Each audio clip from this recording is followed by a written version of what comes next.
assalamu aleykum warahmatullahi taala wabarakatuh. piindi gandal winder piindi gandal e gande mum, piindi gandal e yimɓe mum. en calmini fof, en ñaganima Allah moƴƴere mon kala. en gaari kadi yuɓɓinande en toɓɓere jongo miijoji malla hunde nde mbiten lowdi men noon hannde koni nayrotoɗen ko faate e galle basal moƴƴani faaɗede moƴƴani oɗo gorko mawɗo guurɗo ganuma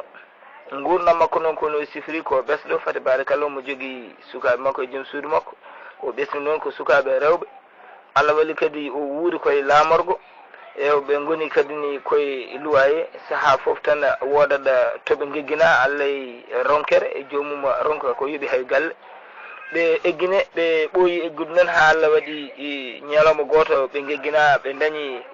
galle ko wayno tan no mbiten appartement jomum ƴetti heddi suudu heddi hen e on saaha woodi suko garɗo kadi ni luymo suudu heddi ndu ɓe kodde mum ɗon fati barikalla koddigal moƴƴal suko ko liggotoɗo kadi wonko Allah hokkata ɗum. Ewa kamɓe ɓe gurdam kamniɗam ɓe gottima ɓe kirtata soɓe kirtima ɓe kasitta ko noon tan gurdam nan ɗon tan. Allah waɗi noon oɗo suko ko dañowo fati barikalla ɓe mbatti wattade ɓe mbatti hirtade ɓe mbatti hasirade ɓe mbatti wadde kala koɓe mbaɗatano foof ko suko gorko waɗata ɗum. Ewa babiraɗo noon noddi suko o wi baba mbeɗe duwanima ha yeeso Allah won neɗɗo ne jibina ni ɓiyum ronko yo naf ɗum aɗa yiya kadi poɗɗo wonde ɓiya donka kadi ni yo nafe e kono an alhamdulillahi vraiment ko hedde e jawdi ma komi duwanimama yo Allah waɗi hen barke aɗa nafimi aɗa suurimi. Ewa suko o wi taw ko adama o wi baba min ko Allah tan mbaɗirmi ɗum tan ko lillahi ɓolo Allah tan mbaɗirmi ɗum. ɓe gurdi noon hankkadi ni ko dilla e galle he fof ko adama sukaɓe wandiraɓe rewɓe joljoloji no moori gardata malla koltuji no joldata ni foof. Ewa kala e mabɓe garɗo so yettima adama haalni ɗum adama wiya kala ko jiɗɗon namde ɗe o sooda o fawtanaɓe hen konngol noon oto mbaɗe ko boni tan ni tan wiyataɓe o jaggi wandiraɓe rewɓe wona wandiraɓe rewɓe tan o nangui ko kamɓe jiiɗi yummo e baba komin wi hen e mawni hen e kala mabɓe dañƴi haaju huccinimo haaju o waɗat o wi kala ko jiɗɗon namde ɗe o fawtanaɓe hen konngol noon oto mbaɗe ko boni oto mbaɗe ko boni tan. hen gotol ene yummiraɗo wi adama so Allah mbeɗe weltanima ha yeeso Allah e mbeɗe duwanima kadi ni gandumi de ɓiɓɓam ɓe kawiraɓe mabɓe nanɗo babiraɓe mabɓe sawdiɓe kadi nanɗo ala e mabɓe fof baɗanowoɓe ko mbaɗantaɓe ko o wi mbaɗirmi tan ko Allah mi yiɗani hay indam haale hen.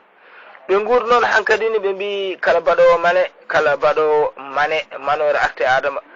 kala dilluɗo ko adama hay yummiraɗo hankkadi ni so haaju mum ari koye adama watti hankkadi ni ñumudirde adama sukaɓe rewɓe kañumne ko adama baba galle ka hankkadi nani jooɗi tan ene huccita mabɓe.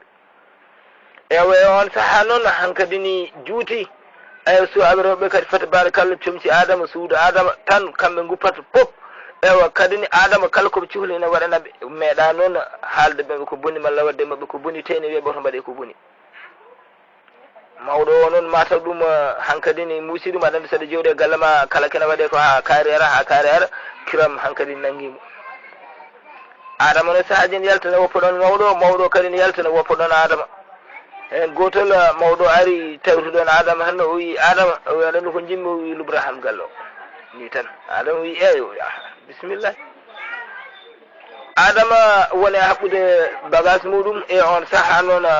yummiraɗo ari tawimo ɗon wi adama ko woni o wi komi jiɗɗo wadde waya seeɗe o wiya ha yummiraɗo ɗo ni e gorko o wi mbeɗa sikkuno hay adama yahat par ce que ko dañƴi adama hande ko dañi foof enen ñamata enen min e ɓesgam mi anduno koye adama yahat o wi mbere ko yahata koyne musma ko jahode o wi ko jaho yo luuram gallo o wi ko tawi ɗum baba kañ so tawi tan adama kay hankkadi ɓiɓɓe nan ɗum gari baba ko woni baba hono wi mbimi yo luuram gallo ɓe gone woyde ɓe mbi adama yahata adama wi ko jahowo mbi adama yahata babiraɗo wi so adama yahani kañum yaaha ganumi ko ɗo yummiraɗo noon mettini wi ko diddatama ko sababu nde ɗum o wi mbere ko somi wadde adama allah somi reddi adama ene mettuma sa namdimo ham danema hen kañum hokkuma ganumi ko ɗo. banda men est ce que omo foti riddude oɗo suko gorko ma Allah ko waɗi komo foti wadde ɗum malla o fotani wadde ɗum ganuma arti e moɗon namdal kadi koye dow koye moon arti so goto e moɗon holno foti wadde accat suko gorko o jooɗo o wa amma la ɗum ala ridder suko gorko o so hankkadi ko kiram naati piibi gandal e windere joomen hakkillaji ceeɓi jumtuɗi en min e haalde onon e hettade somi ɓeetimi haalde keɗoɗen famde guiɗo moon sehli moon alhaji amadou moussa ñaan gorko mo garbaji ballal allah e ballal mamma hawa diaw ballal allah e ballal piiɗi gandal windere gardugol amadou alhaji leydi dikkiri joom mawro moussa ba gueɗo leñol bobo joom jamanu sar ablaye sar mama hawa mama coumba mama kardiatou mama huley salminama mamaji galle ɗi tuu e kuuɓal e keɓal